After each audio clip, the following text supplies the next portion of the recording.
Well, good evening. I appreciate people coming by on short notice. I knew this was a topic of great interest, though, so we just want to make sure we keep you up to date on what's going on with the right-to-work legislation in our state. The House passed the bills today. Actually, I want to say thanks to the people that processed the bills. They were very expeditious in having the bills come to my desk. So just a few minutes earlier, I have signed these bills into law. So both the public sector and the private sector bill have been signed. So we are moving forward on the topic of workplace fairness and equality. And I'm very excited to be here to walk through the rationale again with you. To put it in a simple sense, I view this as an opportunity to stand up for Michigan's workers, to be pro-worker, to really say here's an opportunity to give workers choice, the freedom to choose who they associate with and whether they pay financial dollars to organizations that they may not believe are serving their best interest. Hopefully those organizations are, and they see value and they sign up and pay those dollars. But if they don't, they're not forced into that position. So I think it's a great statement for workers in our state. The second thing is I believe it's about more and better jobs for Michiganders. If you look at Indiana, the evidence is very strong that they've seen a tremendous increase in economic activity and companies coming to Indiana that previously didn't look to the state.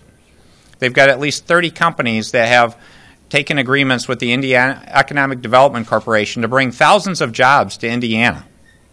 And right to work was a key consideration in them looking to that state. I believe the same thing will happen here in Michigan.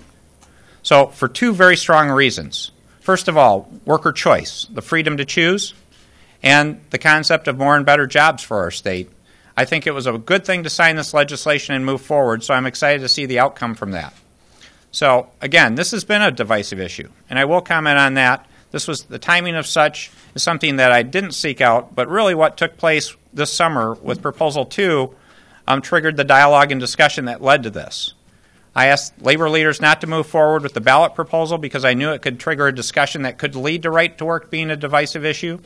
Unfortunately, they moved forward, it became divisive, and it was time to step up and take a leadership position, which I believe I've done, in good teamwork with the legislature. So this is a major day in Michigan's history. Again, I don't view this as anti-union at all. I believe this is pro-worker. This is an opportunity for unions to step up and say how they can provide the best value to workers in our state and really be more responsive, listen to them, and hopefully be successful in getting workers on board. So I just want to bring you up to speed on both those items. It's been a very challenging day, and I'll be happy to take a few questions. But before I do that, I really want to give Lieutenant Governor Brian Calley an opportunity to speak on this also because he's been a great partner. We've partnered on this and we've been successful. So thank you for that, Brian.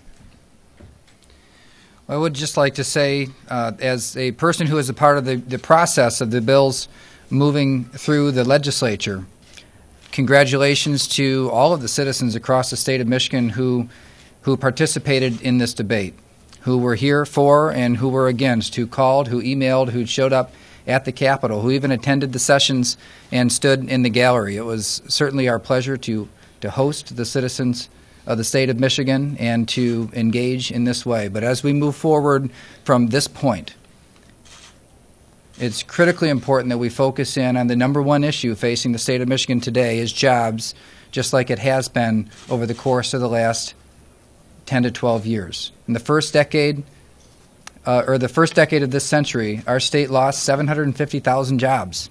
And while we've made some headway in gaining back jobs, we've got a long way to go. And this is about creating that type of opportunity for the next generation, for this generation. Today, jobs are job one, just like when we started. And this will be a critically important aspect of that reinvention of the state of Michigan.